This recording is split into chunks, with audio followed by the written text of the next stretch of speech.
말하는 꾀꼬리와 춤추는 소나무. 옛날 옛날에 김서방이라는 사람이 살았어요.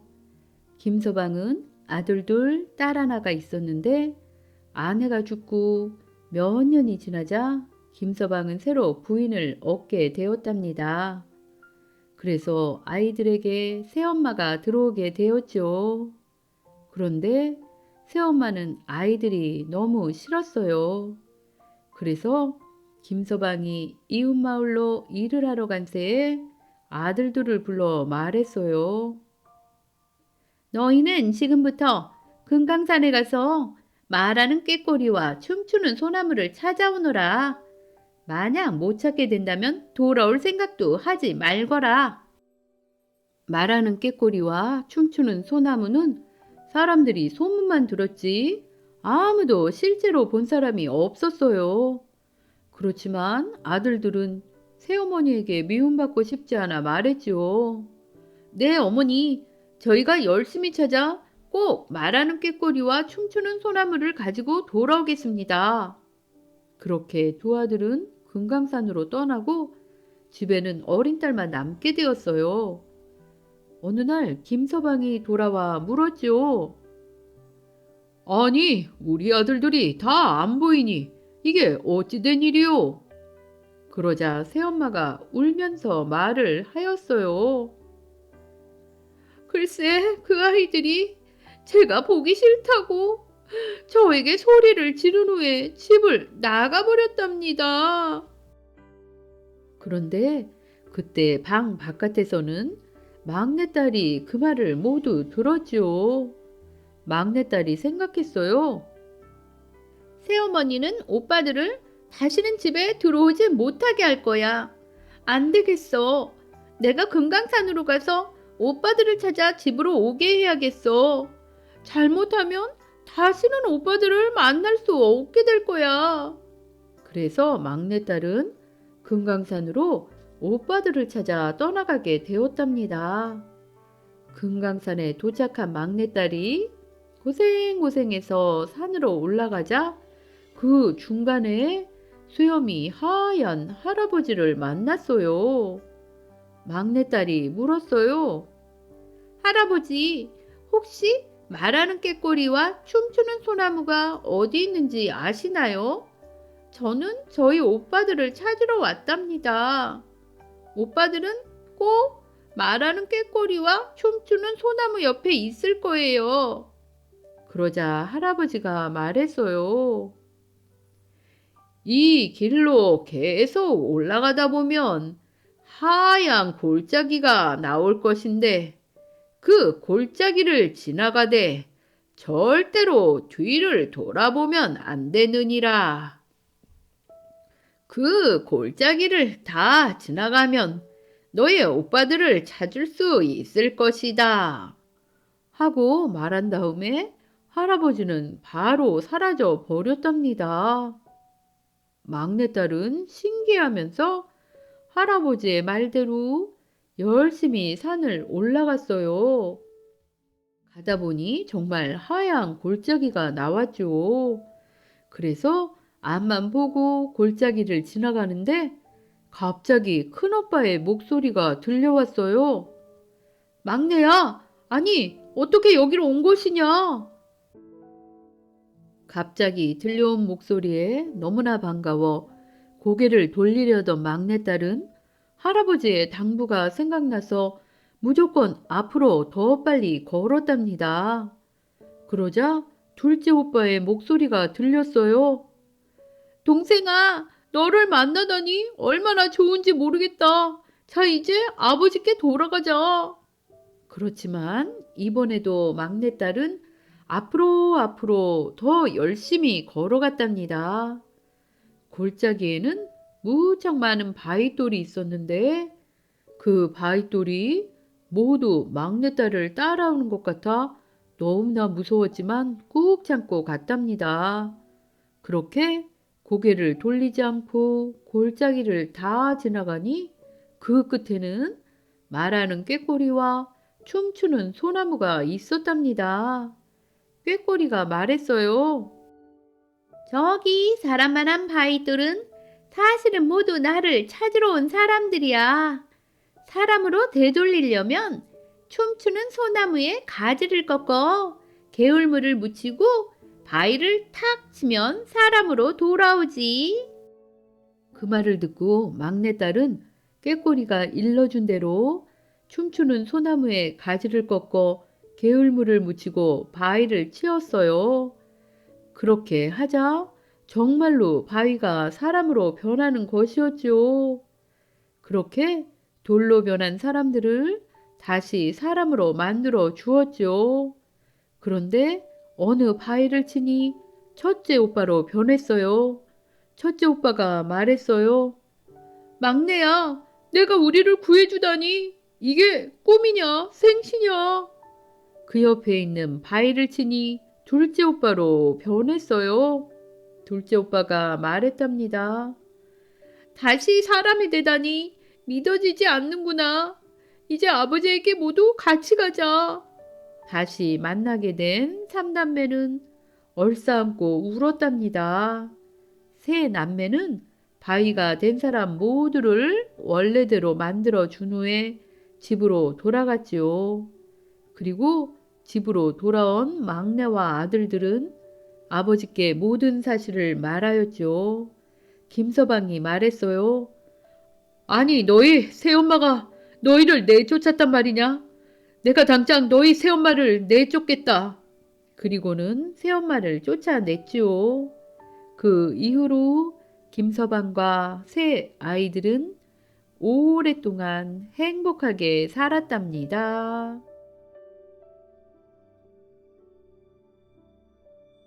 백두산 장생초. 옛날에 백두산 아래 외딴 마을이 있었는데 그 마을에 홀 어머니와 아들이 살았어요. 아들은 매일 산에서 나무를 하여 장에 내다 팔며 살았죠. 그런데 어머니는 몸이 약해서 병으로 누워 계시는 날이 더 많았답니다. 아들은 비록 돈이 없어 의원을 모시지는 못했지만 지극한 정성으로 어머니를 모셨어요. 그런데 언제부터인지 어머니는 일어날 수도 없이 누워만 있게 되었답니다. 어머니의 병이 점점 심해지자 아들은 어머니의 병을 낫게 할 좋은 약을 구하기 위해 마을에서 가장 지혜로운 노인을 찾아갔어요. 노인이 말했어요. 백두산 어딘가에 장생초라는 약초가 있다고 들었네. 장생초는 어떤 병이라도 그것만 먹으면 다 나을 수 있다는 귀한 약초라네. 만약 그것을 드시면 자네 어머니의 병이 나을지도 모르겠네. 하지만 그 높고 험한 산을 어찌 간단 말인가? 그러자 아들은 바로 백두산으로 장생초를 구하러 떠나기로 마음을 먹었답니다. 아들이 어머니께 말했어요. 어머니, 오늘 김노인께 들었는데 백두산 어딘가에 장생초라는 신비한 약초가 있어 만병을 다 낫게 해준다고 합니다. 아무래도 제가 장생초를 구하러 백두산에 다녀와야 할 것 같습니다. 그 말을 듣고 어머니가 말했어요. 얘야, 이 추운 겨울에 어떻게 깊고 험한 백두산을 간단 말이냐.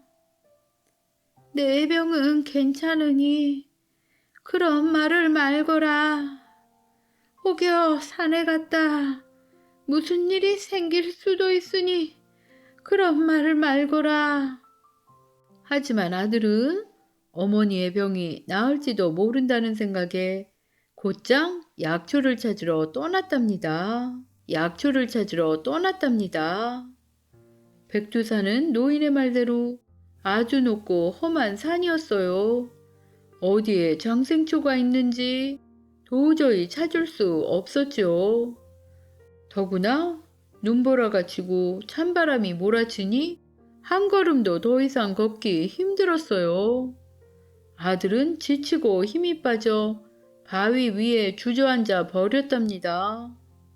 아, 장생초를 구할 수 없단 말인가?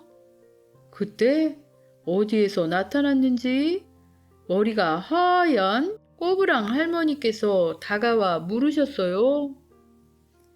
젊은이, 여기는 무엇하러 왔나? 어머니께서 많이 편찮으신데 장생초를 드시면 낫는다고 해서 찾아왔습니다. 혹시 장생초가 있는 곳을 아세요?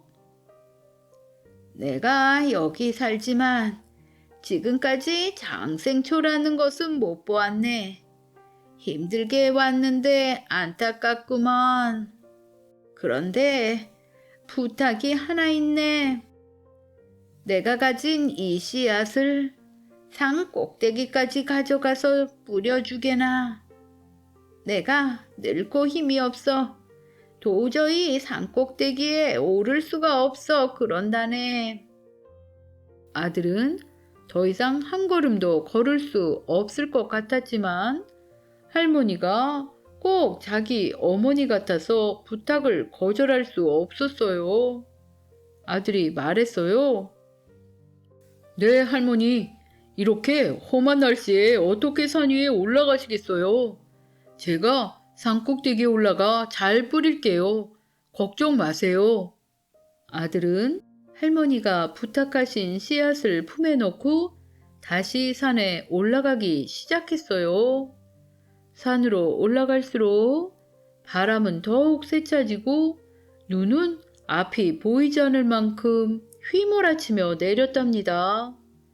아들은 몇 번이나 넘어지고 미끄러지며 한 발 한 발 산 위로 올라갔어요. 얼마나 올라왔는지도 모르는 아들이 눈앞에 보이는 바위를 넘어가니 그곳은 정말 백두산 산 꼭대기였답니다.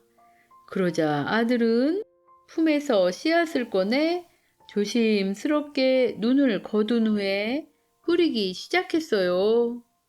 그러자 신기하게도 그렇게 무섭던 겨울의 세찬 바람이 그치고 마치 봄처럼 따뜻한 햇빛이 비치는 것이었어요. 너무나 힘들었던 아들은 그만 정신을 잃고 말았답니다. 그런데 신기하게도 아들이 뿌린 씨앗이 눈 깜짝할 사이에 어린 싹이 돋아나더니 가지를 뻗고 열매들이 가득 달리는 것이었어요. 아들이 다시 정신을 차린 후에 눈을 뜨고 주위를 돌아보니 그 많던 눈은 온데간데 없고 초록색 풀밭이 가득하였지요. 그때 아들 앞에 씨앗을 준 할머니께서 다시 나타나셨어요. 젊은이, 이게 바로 장생초라네. 나는 이 땅을 돌보는 산신령인데 자네의 효성을 보고 장생초를 주기로 결심하였다네. 이것을 몇 뿌리 캐어내어 어머니께 다려드리면 어머니의 병이 다 낫게 되실 것이네. 산신령님, 고맙습니다. 정말 고맙습니다. 아들은 너무나 기뻐 부지런히 장생초를 캐어 집으로 돌아왔어요. 그리고는 장생초를 다려 어머니께 드렸지요. 장생초를 달인 물을 마시자 정말 신기하게도 어머니의 병은 씻은 듯이 낫게 되었죠. 그래서 그 이후로 아들과 어머니는 건강하고 행복하게 오래오래 잘 살았답니다. 그리고 그 이후로는 백두산에 장생초가 자라나게 되었답니다.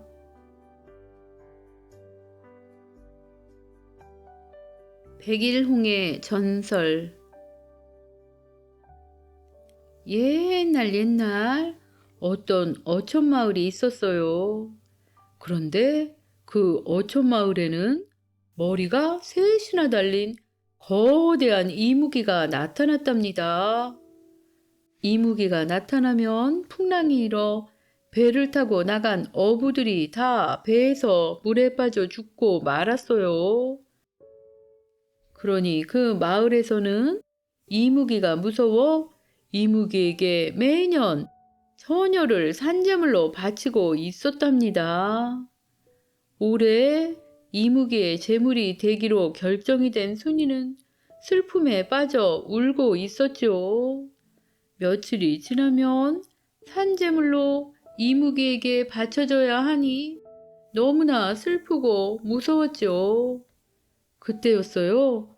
낯선 나그네가 지나가다 순이의 울음소리를 듣고는 말했어요. 아가씨, 왜 이렇게 슬프게 울고 계시나요?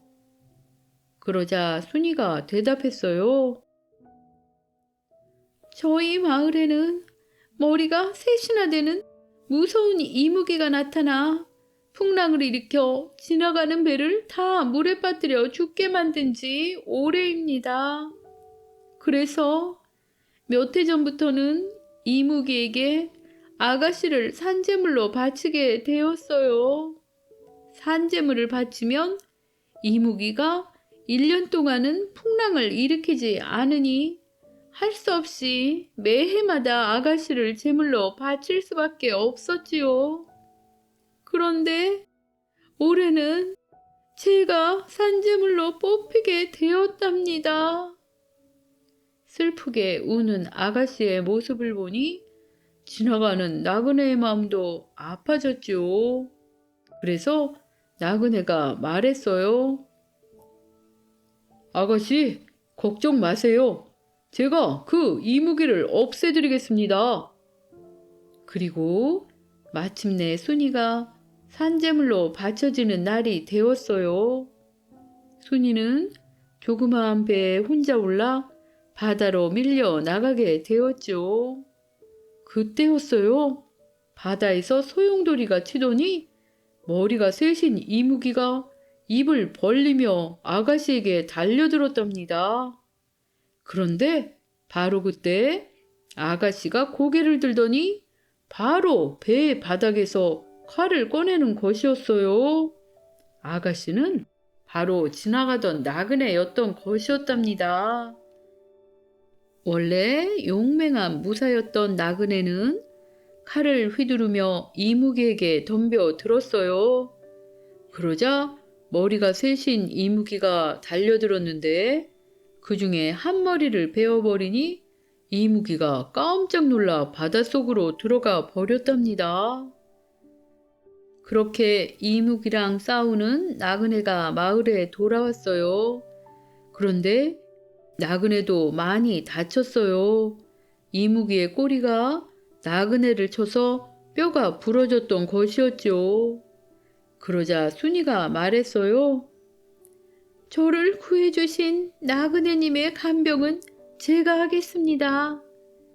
그리고 순이는 정성을 다하여 나그네를 간병하였고 나그네는 어느새 순이를 사랑하게 되었죠. 물론 순이도 나그네를 사랑하게 되었답니다. 나그네가 말했어요. 이제 내가 몸이 다 나았으니 원래 가던 길을 가야만 할 것 같소. 사실 나는 나라의 명을 받아 전쟁에 나가는 길이었소.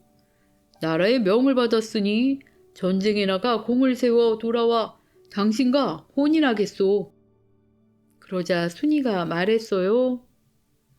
제발 무사히 살아 돌아오세요. 저는 그동안 천지신명께 빌고 있을게요. 무슨 일이 있어도 100일 안에는 돌아올 것이오. 내가 전쟁에 나가 무사히 승리를 하고 돌아오면은 돌아오는 배에 흰 깃발을 달 것이오. 그런데 만약 내가 전쟁에 패배하거나 죽게 되어 못 돌아오게 된다면 돌아오는 배에 붉은 깃발을 달아두라 말해 두겠소. 그렇게 말하고 나그네는 다시 전쟁터로 떠나게 되었답니다. 나그네가 떠나자 순이는 매일매일 바닷가에서 돌아오는 배를 기다리며 살았죠. 그렇게 세월이 가고 용사가 돌아오기로 약속한 100일이 되는 날이었어요. 저기 바다 끝에 배 하나가 오고 있었어요. 순이는 무슨 깃발을 달았을까 숨을 참아가며 배가 가까이 오기만을 기다렸죠. 그런데 깃발이 보이자 순이는 그만 정신을 차릴 수가 없었어요. 배에 달린 깃발은 붉은색이었답니다. 순이는 너무나 슬퍼 견딜 수가 없었어요.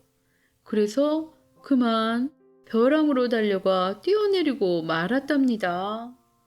그리고 얼마 후에 배가 마을에 도착하자마자 누군가 급하게 뛰어내렸어요. 놀라웠게도 그는 바로 나그네였답니다. 순이가 바로 뛰어올 것을 기대했던 나그네는 순이가 보이지 않아 마을 사람들에게 물었어요. 순이 아가씨는 어디가 아프신가요? 모두 이렇게 모였는데 순이 아가씨가 보이지 않는군요. 그러자 마을 사람이 말했어요. 순이는 왜인지 모르나 배가 가까이 오는 것을 보더니 그만 벼랑에서 떨어져 죽고 말았다오. 아니, 그게 무슨 말입니까? 제가 돌아오는 것을 보고 벼랑에서 떨어지시다니요. 제가 전쟁에서 이기고 돌아와 흰 깃발을 달고 돌아왔는데 그 순간에 흰 깃발을 돌아본 나그네는 깜짝 놀랐어요. 세상에 흰 깃발이 붉은 깃발로 변해 있는 것이었어요.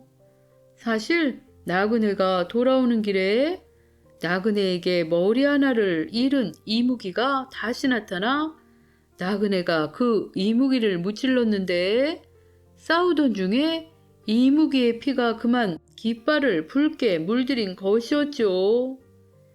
그런데 이무기를 무찌르고 너무나 기쁜 나머지 나그네는 깃발을 확인하지 못했지요. 그제서야 깃발의 색을 보고 순이가 죽게 된 것을 알게 된 나그네가 말했어요. 순이 아가씨의 무덤이 어디인가요? 제가 그 혼이라도 만나고 싶습니다. 그렇게 나그네가 순이의 무덤을 찾아가자 신기하게도 벌써 빨간 꽃이 순이의 무덤가에 피어있는 것이었어요. 그래서 사람들은 100일 동안 기다린 순이의 혼이 꽃이 되었다고 이야기했죠. 그래서 그 꽃을 백일홍이라고 불렀답니다.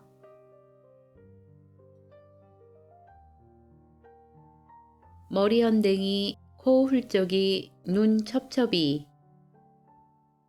옛날 어느 마을에 언제나 머리 부스럼을 앓고 있는 머리 헌댕이와 눈병을 앓고 있는 눈 첩첩이, 늘 코를 훌쩍이는 코 훌쩍이가 함께 살고 있었어요.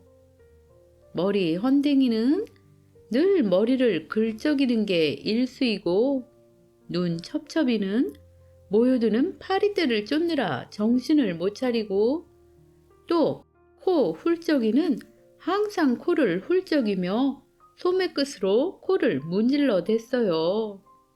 그런데 이 세 사람은 자신들의 허물은 있고 늘 상대방의 흉을 보고 헐뜯기가 일쑤였답니다. 그러던 어느 날 이 세 사람이 한자리에 모였어요. 그래서 서로 한참 상대방들의 흉을 보다가 내기를 했죠. 그럼 우리 셋 중에서 누가 제일 오래 견디나 해보자고. 다시 말하면 머리 헌댕이는 머리를 긁지 않고 견디고 눈 첩첩이는 파리를 쫓지 않고 견뎌내기, 코 훌쩍이는 코를 닦아내지 않으면서 얼마나 오래 견뎌내나 내기를 한 것이었죠. 시간이 지나면 지날수록 세 명 모두 죽을 지경이었지요. 머리 헌댕이는 머릿속이 근질근질해서 견딜 수가 없고, 눈 첩첩이는 세 파리까지 새까맣게 모여드니 죽을 상이고, 코 훌쩍이의 코에서는 콧물이 줄줄 흘러내리니 닦지 않고 견딜 수가 없었어요. 그렇지만 내기를 했으니 할 수 없이 서로는 몸을 비틀어 괴로움을 참으며 서로가 가학 아닌 몰골을 쳐다보고 있었죠. 그러다가 끝내 참을 수 없게 되자 머리언댕이가 좋은 생각을 해냈어요. 그래서 말을 하였지요. 내가 어제 산으로 나무를 하러 갔었는데 사슴 한 마리가 숲속에서 뛰어나오질 않겠어? 그 사슴 머리에는 여기에도 뿔이 나고 저기에도 뿔이 났었어. 주먹으로 뿔이 난 곳을 가리키는 척하며 가려운 데를 긁었지요. 그것을 보고 있던 코 훌쩍이가 말했어요. 그 사슴이 말씀이야. 내 앞을 지나쳐 도망가는데 마침 포수가 사냥을 나왔어. 그 포수는 그 사슴을 잡으려고 활을 쏘는데 이렇게 하고 잡더라고 하며 활을 쏘는 척 하면서 슬쩍 소매로 코를 닦아냈어요. 두 사람이 꾀를 부려 그들의 괴로움을 면하는 것을 보고 눈 첩첩이도 생각을 해냈죠. 그리고는 말했어요. 자네들의 이야기는 모두 그럴듯하지만 사실은 뒷산에서 사슴을 본 사람은 하나도 없었지. 나는 절대로 자네들 말을 믿지 않는단 말일세. 하면서 고개를 살래살래 흔들고 손을 휘저으면서 모여든 파리떼를 쫓아 버렸답니다. 그렇지만 이렇게 해서 참으며 서로 얼마나 힘든가를 알게 된 세 사람은 그 후부터는 서로의 흉을 보지 않고 의좋게 잘 살았답니다.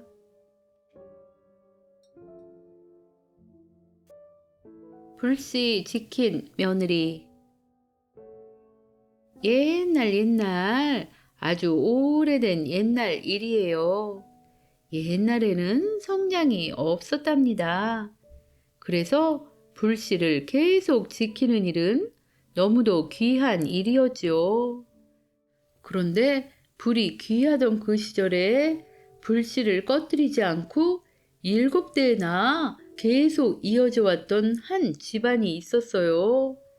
7대 동안이나 꺼뜨리지 않았으니 그 불씨가 100년도 넘게 꺼지지 않은 것이었죠. 그만큼 그 가족은 불씨를 꺼뜨리지 않으려 더욱더 소중하게 불씨를 간직했답니다. 그 집에 새색시가 들어왔어요. 새색시는 집안에 들어온 순간부터 불씨를 꺼뜨리면 큰일 난다. 귀가 닳도록 당부를 들었죠. 그런데 어느 날 새색시가 잠깐 한눈을 판 사이에 불씨가 꺼져버린 것이었어요. 무려 100년이 넘는 동안이나 꺼지지 않던 불씨가 하루아침에 꺼져버린 것이죠. 시어머니는 바닥을 치면서 집안이 무너져라 엉엉 울었답니다. 아이고, 이게 무슨 일이냐? 100년이 넘도록 꺼지지 않던 불씨가 꺼지다니.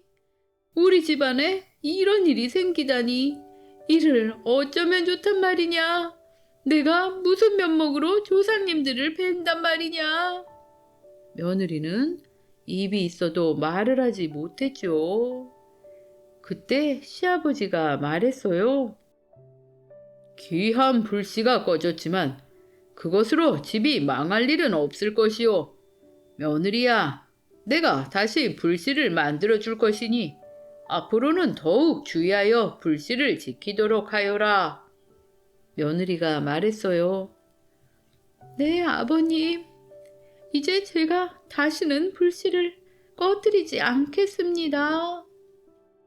인잔 시아버지는 새색시를 잠깐 타이르고는 부싯돌로 불씨를 다시 만들어내었지요. 그런데 불씨를 꺼뜨린 지 며칠 되지 않아 새색시가 또다시 불씨를 꺼뜨리고 말았어요. 시어머니는 거의 기절할 정도로 화가 나 며느리에게 말했어요. 아니, 내가 이 집안을 망치려 작정을 했다는 말이냐? 어떻게 또다시 불씨를 꺼뜨릴 수 있단 말이냐? 너는 당장 내쫓겨도 할 말이 없다. 무릎을 꿇고 납작 엎드린 자세로 벌벌 떨며 시어머니에게 호통을 듣던 며느리는 벌벌 떨면서도 생각했어요. 아니, 어떻게 불씨가 내가 계속 보고 있었는데 내가 뒷간에 잠깐 다녀온 새에 꺼질 수가 있을까? 그렇게 활활 타던 불이 이 불씨가 꺼진 것은 우연이 아닐 거야. 분명히 누가 일부러 꺼뜨린 것이 분명해. 아무래도 내가 숨어서 지켜보아야겠구나. 새색시는 뭔가 이상함을 느끼고 누가 불을 일부러 꺼뜨린 것이라 생각했죠. 그래서 밤새 불씨 옆에 숨어서 지켜보았답니다. 깜빡 졸다가 소리가 나서 지켜보니 어떤 조그만 아이 하나가 들어오더니 치마를 들추고는 불씨가 있는 곳에 앉아 오줌을 누는 것이었어요. 새색시는 몰래 다가가 아이 치맛자락에 명주실을 걸은 바늘을 꽂아 놓았답니다. 아이는 불씨가 다 꺼진 것을 보더니 후다닥 달려나가 버렸어요. 다음 날 아침이 되자 새색시는 가족들에게 밤에 본 일을 모두 말했지요. 그러니 이제 씨를 따라가면 누가 불씨를 껐는지 잡을 수 있을 것입니다. 그러자 온 가족은 분개하여 모두 명주씨를 따라갔어요. 신기하게도 어린 여자아이에게 꼬매놓은 명주실은 산을 향해 있는 것이에요. 명주실을 따라가니 가족들은 산속 깊은 곳까지 들어가게 되었죠. 이윽고 큰 바위 위쪽으로 이어져 있어 가족들은 서로를 끌고 당기며 올라갔죠. 그런데 실을 따라 끝까지 가보니 글쎄 그 실이 땅속으로 들어가 있는 것이에요. 그래서 그 땅을 파보았지요. 땅을 파보니 그 안에는 500년이 넘는 산삼이 들어있었어요. 7대를 넘는 동안 한 번도 불씨를 꺼뜨리지 않는 것을 신령님이 기특하게 생각하시고 산삼을 내려준 것이었지요. 가족들은 그 산삼을 팔아 큰 부자가 되었답니다. 그래서 산삼을 발견한 새 며느리는 가족들에게 큰 칭찬을 받고 이후로도 불씨를 소중히 여기며 오래오래 행복하게 잘 살았답니다.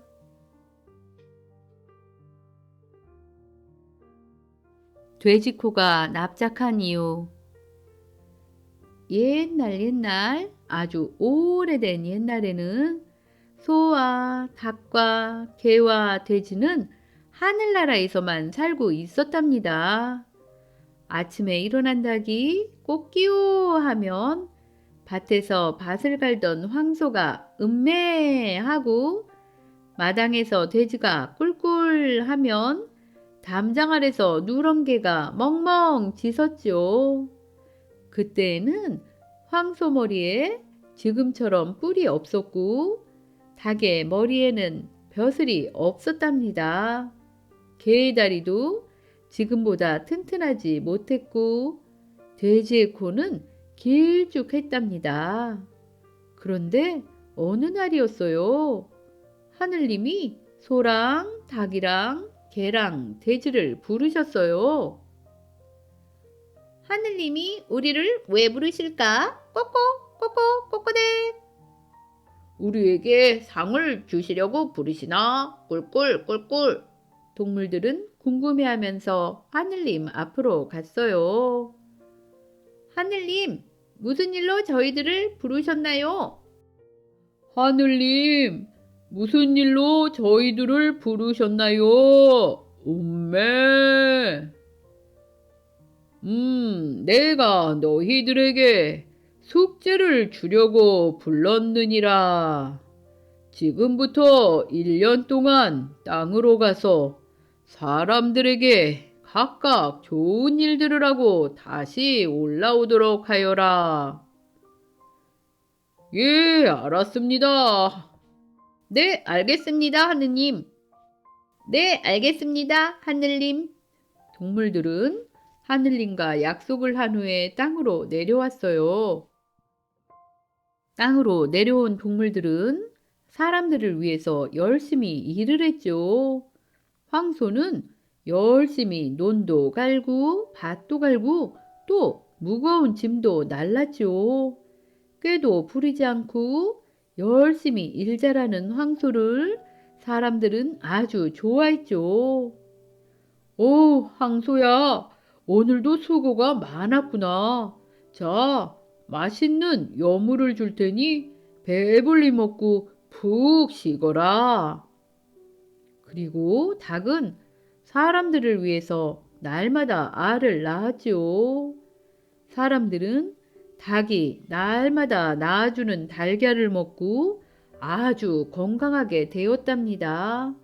새벽마다 꼬끼오 하고 아침 인사도 하고 잠꾸러기 아이들을 깨워주기도 하였죠. 그리고 개는 사람을 위해 낮이나 밤이나 집을 든든히 지켜 주었어요. 낯선 사람이 오면 멍멍 짖어 손님이 왔다고 알리고 밤에 도둑이 들기라도 하면 무섭게 짖어서 쫓아 버리기도 하였지요. 그런데 다른 동물들이 모두 이렇게 열심히 일을 할 때 돼지는 눈에 띄면 먹을 것만 찾았답니다. 꿀꿀꿀, 아유 배고파. 밥 주세요. 꿀꿀꿀. 밥 좀 많이 주세요. 꿀꿀꿀. 꿀꿀 많이 주세요. 꿀꿀. 돼지는 하루 종일 밥 달라고 꿀꿀 거리기만 했답니다. 친구들은 돼지를 보면 너무나 시끄러워서 귀를 막았지요. 이런 꿀꿀 돼지야, 이제 제발 좀 그만 먹거라. 그러다가 큰일 나겠다. 싫어. 나는 먹어도 배가 고프단 말이야.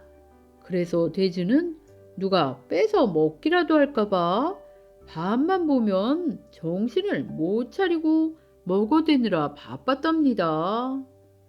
그러는 사이에 1년이 지나갔어요.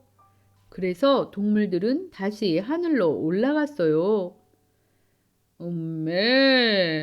오늘은 하늘님께서 무슨 말씀을 하실까? 아마 큰 상을 주실 거야, 멍멍. 상이라고? 아이 좋아라. 꼬꼬 꼬꼬대 꼬꼬. 하늘님은 동물들을 반갑게 맞아 주셨답니다. 어서 오너라. 그동안 사람들을 위해 좋은 일들을 많이 하고 왔느냐? 네, 하늘님. 모두들 입을 모아 대답을 했지요. 하느님이 물어보셨어요. 그래, 그럼 황소부터 그동안 어떤 일을 했는지 말해보아라. 네, 하늘님.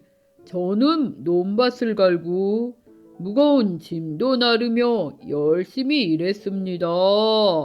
음메. 오, 그래? 참 착한 일을 했구나. 상으로 너에게 멋진 뿔을 주겠다. 하늘님은 황소의 머리에 멋진 뿔을 달아 주셨어요. 이번에는 닭이 말했어요. 저는요, 새벽마다 꽃게요 하고 모든 사람을 깨우고 날마다 맛있는 알을 낳아주었어요. 오, 닭이 한 일도 아주 좋은 일이구나. 자, 여기 너에게 빨간색의 모자를 주마. 하늘님은 닭의 머리에 빨간 벼슬의 모자를 씌워 주셨답니다. 그러자 이번에는 개가 말했어요. 하늘님, 저는요, 도둑이 집에 들어오지 못하게 집을 잘 지켰어요.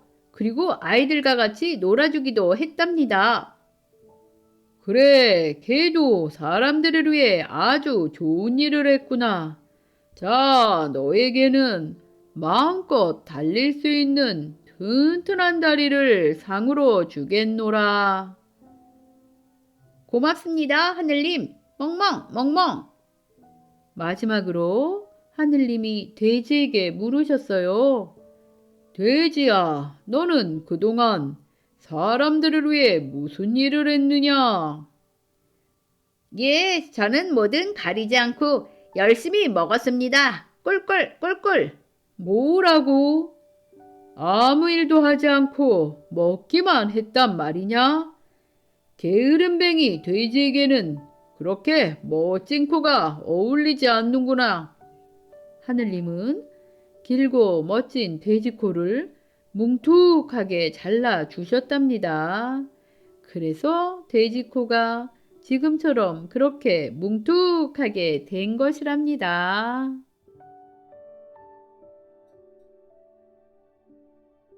두 형제의 재주. 옛날에 가난한 홀어머니가 두 아들을 데리고 살았어요. 혼자 몸으로 아들 둘을 키우려니 너무나 고생을 많이 하였지요. 그래도 어머니는 고생을 낙으로 삼고 삭바느질에 날품팔이에 너무나 고생을 하여도 한 푼, 두 푼 돈을 모아가며 아들을 잘 키웠답니다. 그렇게 세월이 흘러 형의 나이가 12살이 되고 아우의 나이가 10살이 되었을 때 어머니가 두 아들을 불러놓고 말했어요. 사내로 태어나서 큰일을 하려면 집안에만 틀어박혀 있어서는 안 되느니라. 너희도 이제 나이가 들 만큼 들었으니 집을 떠나 제주껏 공부를 하고 오너라. 내 그동안 한 푼, 두 푼 모아놓은 돈을 나누어 줄 터이니 그것으로 10년 동안 공부를 하고 10년이 지나거든 집으로 돌아오너라. 하고는 돈꾸러미를 하나씩 내주었어요. 아들들은 어머니한테 하직 인사를 하고 집을 떠나 제각기 갈 길을 갔답니다. 그래서 그 이후에 어머니는 혼자서 온갖 굳은 일을 하며 10년이 되기를 기다렸죠. 세월이 흘러 어느새 10년이 지나갔어요. 그런데 10년이 지나자 큰아들, 작은아들이 모두 돌아왔답니다. 정말 훤칠한 어른이 되어서 돌아온 것이지요. 10년 만에 만난 어머니와 아들 둘은 너무나 반가워 얼싸안고 울었죠. 어머니가 말했어요. 그동안 잘 지냈느냐? 고생이 얼마나 많았느냐? 그래, 그동안 어디 갔어? 무엇을 배워가지고 왔느냐? 그랬더니 형이 말했어요. 그동안 배운 것이라고는 도둑질하는 술수밖에 없습니다. 하고 부끄러워하면서 말했어요. 그러자 아우가 말했어요. 불도를 닦아 부처님의 영험하신 힘을 빌리는 재주를 배워가지고 왔습니다. 어머니가 듣고 보니 형은 참 안 좋은 재주를 배워왔고 동생은 참 좋은 공부를 배워왔죠. 그런데 그때가 바로 설날 전날이라 집집마다 설을 셀 채비를 한참 하고 있는데 어머니는 너무나 가난해서 설 음식이 하나도 없었죠.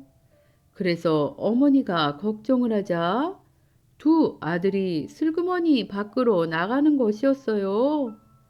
형이 동네를 한 바퀴 휙 돌아보고는 그 동네에서 제일 큰 부자 집에 가서 뭐라고 중얼중얼 하더니 가난한 집에 가서도 또 뭐라고 중얼중얼 하는 것이에요.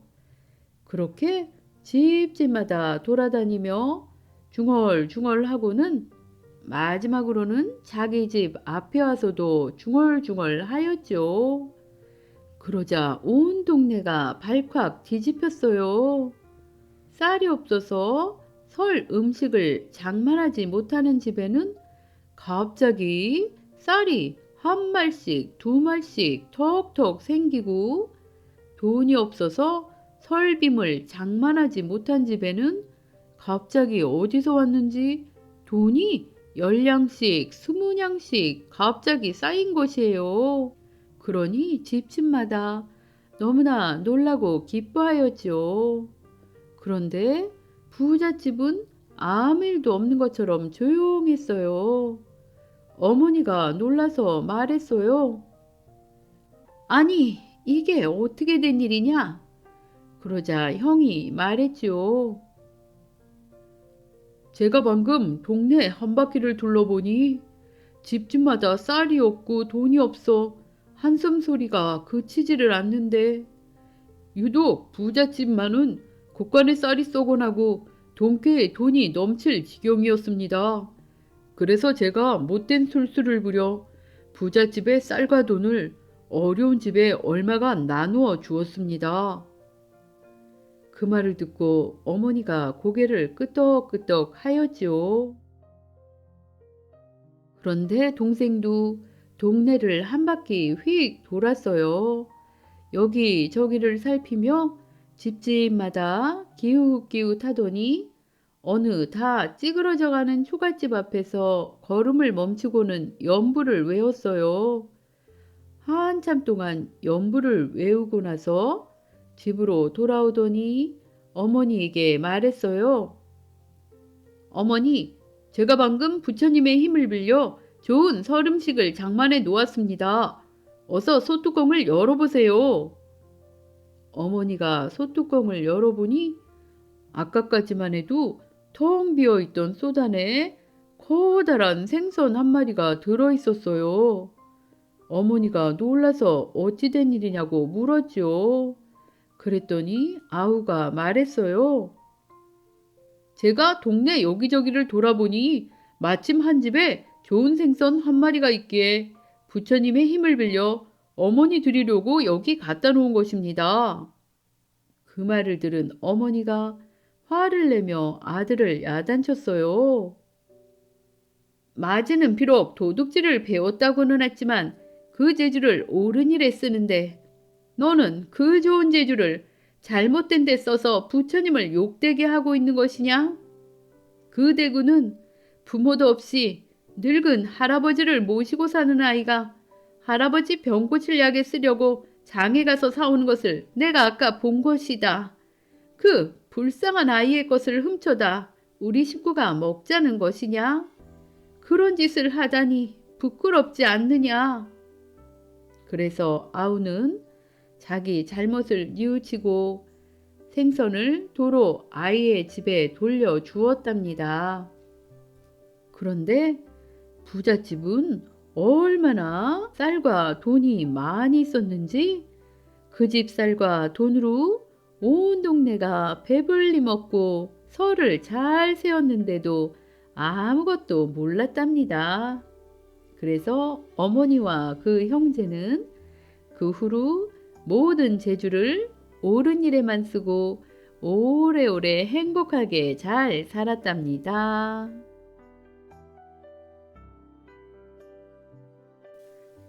북두칠성이 된 일곱 아들. 옛날에 늙으신 홀어머니와 일곱 아들이 살고 있었어요. 일곱 아들은 모두 한결같이 마음이 착한 효자들이었지요. 오늘은 어머니께 무엇을 만들어 드릴까?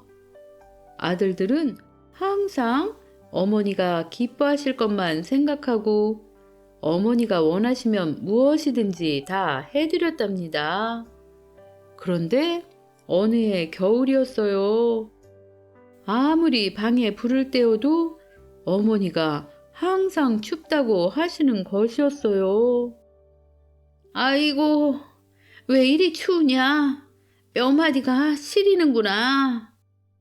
아들들은 두꺼운 털옷을 준비하여 드렸어요. 그런데도 어머니는 계속 춥다고만 하시는 것이었어요. 그러던 어느 겨울밤이었어요. 딸깍 자고 있는 큰아들의 귀에 문을 여닫는 소리가 들리는 것이었어요. 누구지?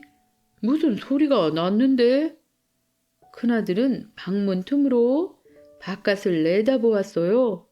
그랬더니 어머니가 집에서 살그머니 나가시는 것이었어요. 어딜 가시는 걸까? 이 추운 밤에. 밖에는 차가운 바람이 싱싱 불고 있었지요. 어머니가 걱정이 된 큰아들은 어머니의 뒤를 살금살금 쫓아가 보았답니다. 그랬더니 어머니는 동구박을 지나 조그만 시냇가로 가시는 거예요. 시냇물은 살얼음이 얼어 딛고 건널 수가 없었어요. 아이고 차가워라.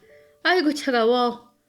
어머니는 고무신과 버선을 벗고 차가운 시냇물을 첨벙첨벙 건너 가셨지요. 그렇게 냇물을 건넌 어머니는 외딴 오두막집으로 들어갔어요. 그 집은 혼자 된 지 오래된 옹기장기 할아버지 집이었어요. 그것을 보고 큰아들은 깨달았어요. 그래, 어머니에게는 친구가 있어야 했어. 어머니가 외로우셨는데 그것을 몰랐구나. 부랴부랴 집으로 돌아온 큰아들은 동생들을 깨웠답니다. 그리고 어머니를 위해 시냇물에 징검다리를 놓아드리기로 했지요. 영차, 영차, 끙, 저기 저 돌 가져와. 아들들은 아주 바쁘게 움직였답니다. 그러는 사이에 새벽녘이 되었어요. 날이 밝아오기 시작하였지요. 아들들은 다리를 다 만들고 집으로 빨리 돌아왔답니다. 집으로 돌아오려고 시냇물을 건너려던 어머니는 밤사이에 놓여있는 징검다리를 보고는 깜짝 놀랐죠. 아이고 고맙기도 하지. 그런데 누가 밤사이에 다리를 놓은 걸까? 하느님, 부디 이 고마운 사람들이 죽은 다음에 하늘의 별님이 되게 해주세요. 어머니는 너무나 고마워 눈을 감고 기도를 했답니다. 그 후에 7 아들은 행복하게 잘 살다가 모두 죽은 후에는 반짝반짝 빛나는 7개의 별인 북두칠성이 되었답니다.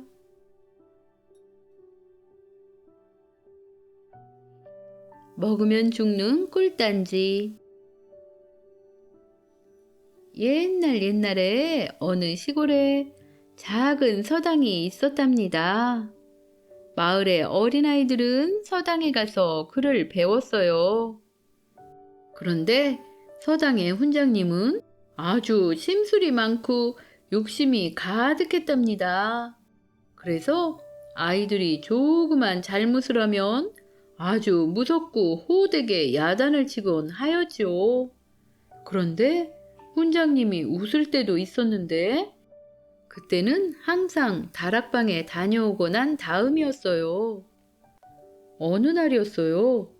아이들이 오기 전 즐거운 마음으로 다락방에 다녀오려 했던 훈장님은 갑자기 발소리가 들리자 서둘러 다락방에서 나오게 되었어요.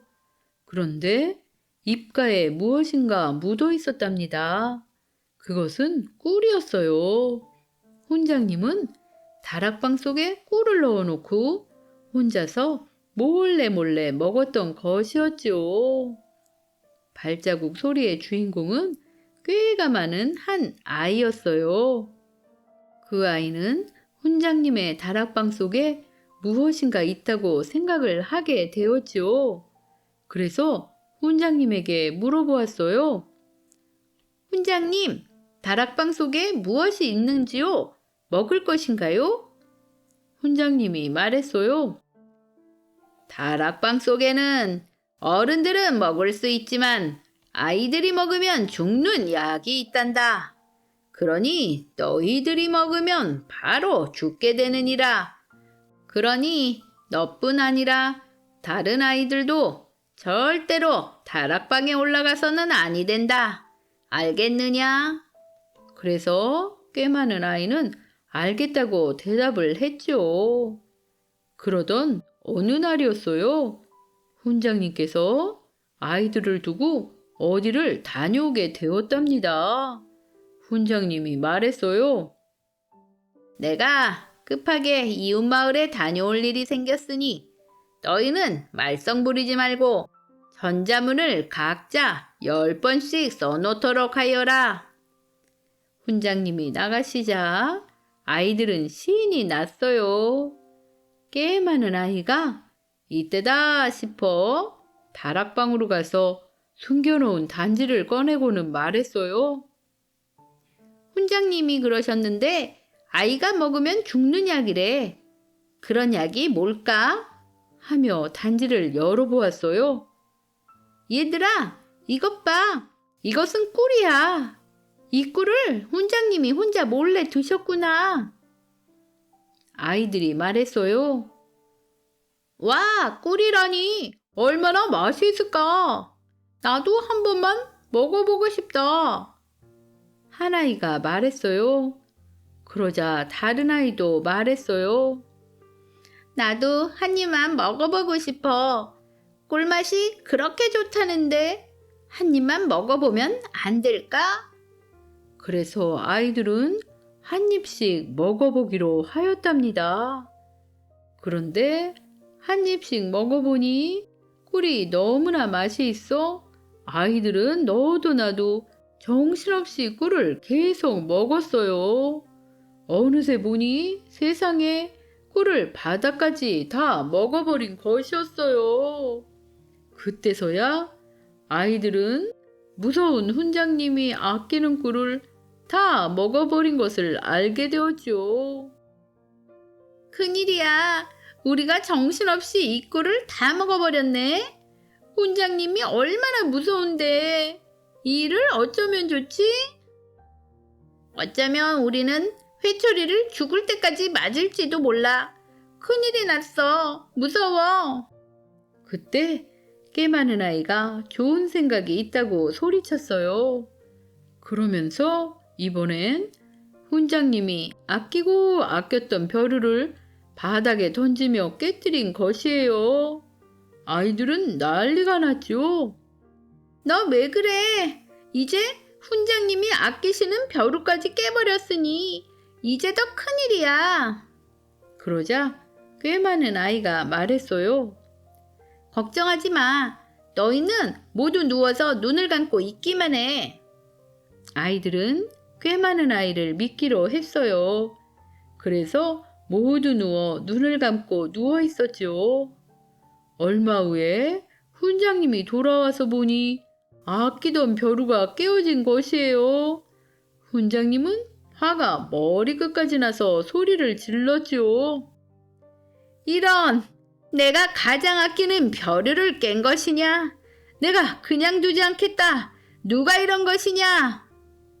그런데 방 안에 들어와 둘러보니 아이들 모두가 쓰러져 누워있는 것을 보고는 깜짝 놀랐죠. 훈장님이 말했어요. 아니, 이게 무슨 일이냐? 왜 모두 누워있는 것이냐? 이건 또 무슨 상황인가? 혼란스러운 훈장님에게 누워있던 꽤 많은 아이가 천천히 일어나며 말했어요. 훈장님께서 아끼시던 벼르를 저희들이 놀면서 깨뜨려 버렸어요. 그래서 아이가 먹으면 죽는 약을 먹고 죽을 때까지 기다리던 중이었답니다. 훈장님은 그 말을 듣고는 아무 말도 할 수가 없었답니다. 그래서 아이들은 모두 무사히 집으로 돌아가게 되었답니다.